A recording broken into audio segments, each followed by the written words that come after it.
Basahin ko ba pati title? Oh, syempre. Anong title? Escape from the rat race.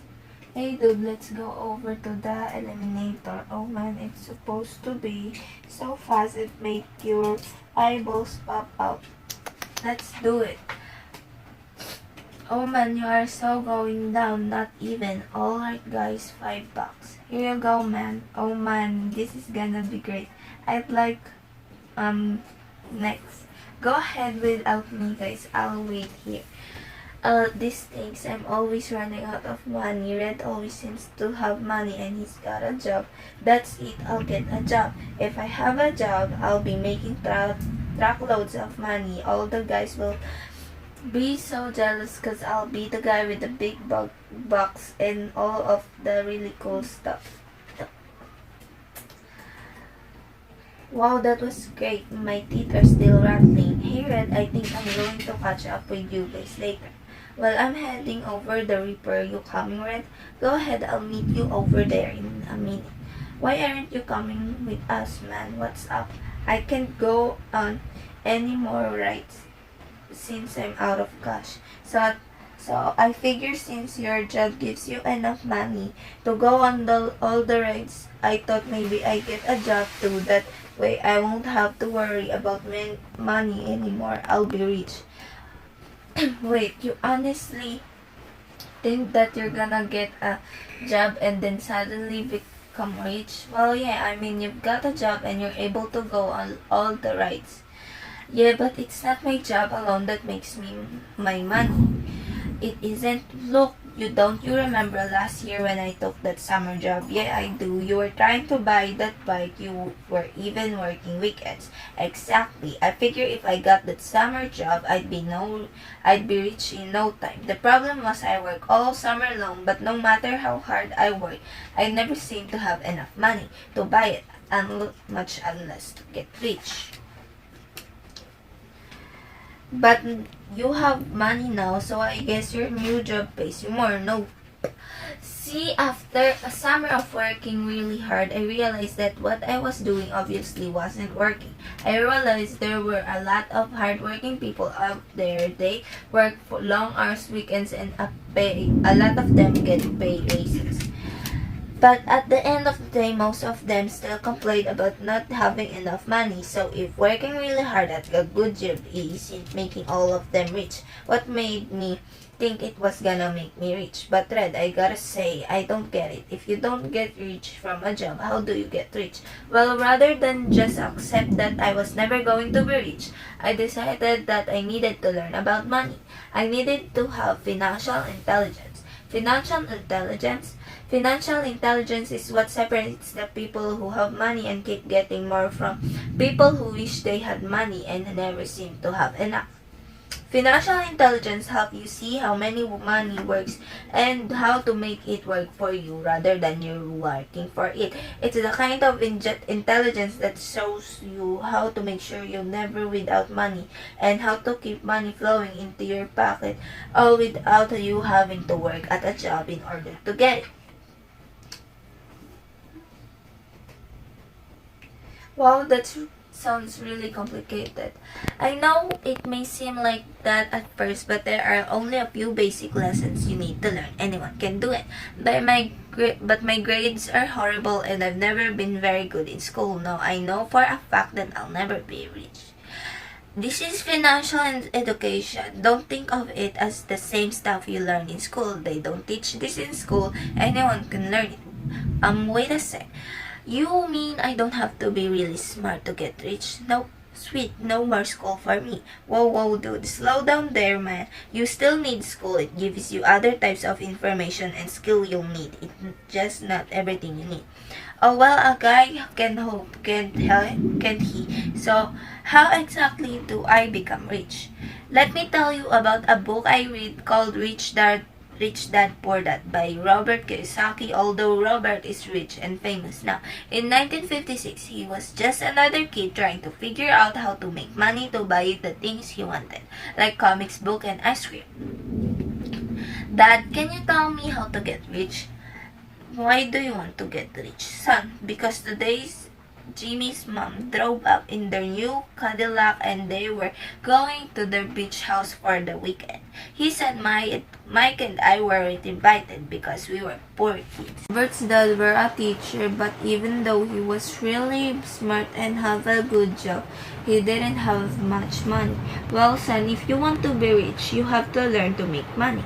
But how do I make money? Well, use your head, son. Which really meant that's all I'm going to tell you, or I don't know the answer, so don't embarrass me. The next morning, Robert told his best friend Mike what his dad had said. They came up with a plan so that Saturday morning, Mike became his first business partner.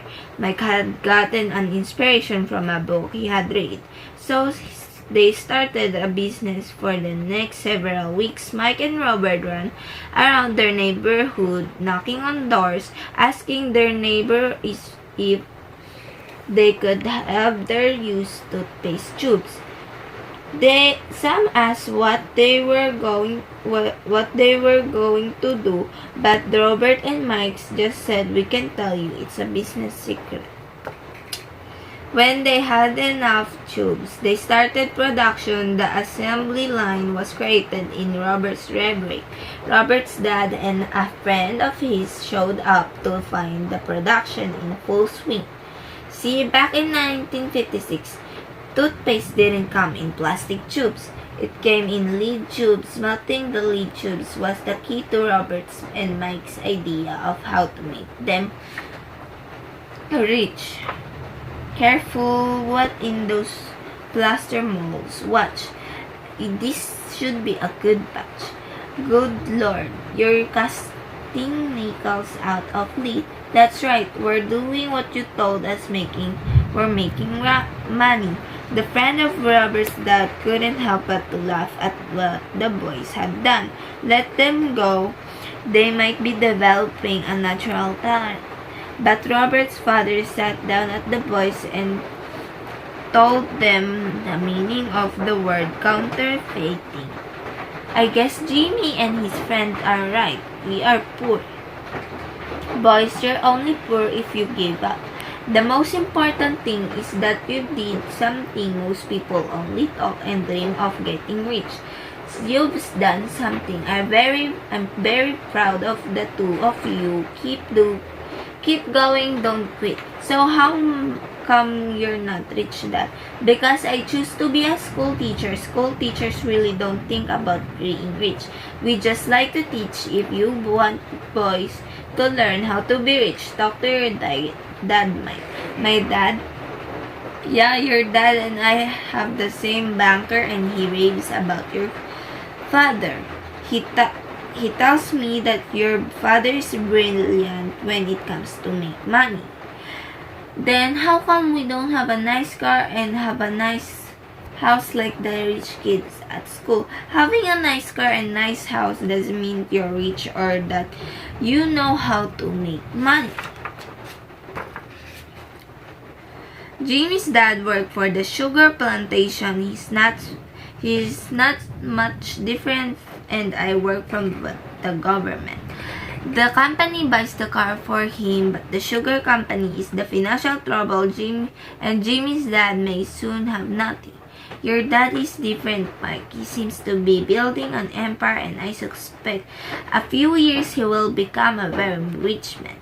The things Robert's dad had said got Mike and Robert excited again. As they cleaned the mess, they made the plans to talk to Mike's dad the next Saturday. So, at 7:30 on Saturday morning, Robert caught the bus to the poor side of the town. Come on, follow me. Who are those people? Oh, they work for my dad.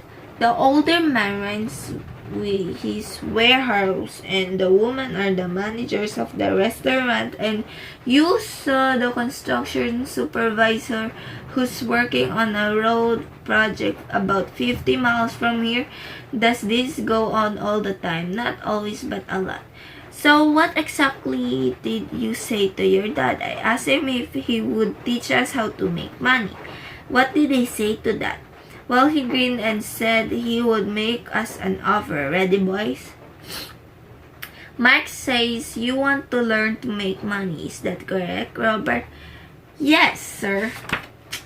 Okay, here's my offer. I'll teach you, but I won't do it classroom style. You work for me, I'll teach you. You don't work for me, I won't teach you. I can teach you faster if you work, and I'm wasting my time if you just want to sit and listen like you do in school. That's my offer. Take it or leave it. Take it. Good Mr. Martin will be by in 10 minutes after I'm through with her. You can ride with her to my superette and start working. I'll pay you 10 cents an hour and you'll work for 3 hours every Saturday. But I have a softball game today. Take it or leave it. I'll take it. Passing up softball was tough for Robert. But he knew that if it meant he could be rich someday, it'd be worth it.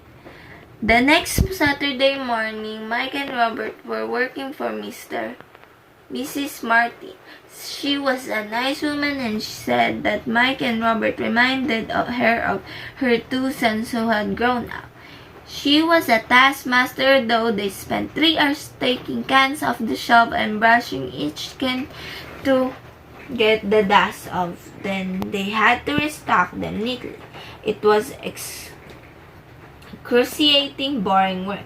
Mike's dad owned 9 of these little superettes. They were little neighborhood grocery stores where people bought milk and bread. The problem was this was Hawaii, and in the days before air conditioning store could not close but their doors because of the heat. Every time a car drove by, dust would swirl and settle in the store. So they had a job as long as there was no air conditioner. For 3 weeks, Mike and Robert worked for 3 hours each Saturday by noon. Work was over and Mrs. Martin dropped 3 dimes in each of their hands. Now, even at an age of 9 in the mid-1950s, 30 cents wasn't too exciting. Comic books cost 10 cents back then, so Robert usually spent his money on comic books and went home. 4 weeks later, Robert was ready to quit. He agreed to work only because he wanted to learn to make money for Mike's dad, and now he felt like a slave. On the top of that, he hadn't seen Mike's dad since that first Saturday. I'm quitting, school is boring, and now I don't even have Saturdays to look forward to, and all for 30 Lucy cents. What is it? Dad said this would happen. He said to meet with him when you were ready to quit. What he's been waiting